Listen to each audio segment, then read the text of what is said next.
if you unite on a common cause, it's a benefit of the greater good.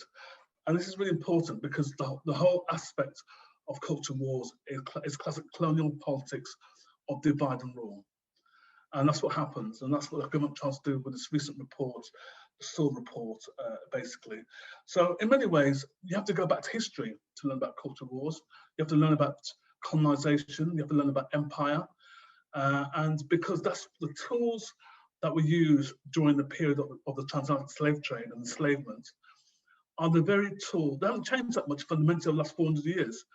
The only difference is there might be new forms of doing it, Twitter, TV broadcasts, but the basic content has not changed fundamentally in 400 years. So basically, so definitely from a minoritized black and a person of color perspective, it's always been of divide and rule, dividing countries, dividing tribes, dividing languages, cultural identity. That has always been the case, and that has not, and that's what's happened in Britain time and time again.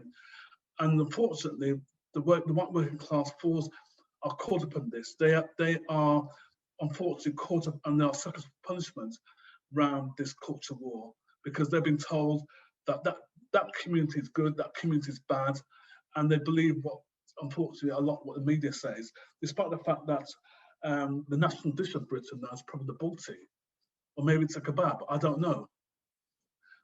So this is the contradiction that you have basically in many ways.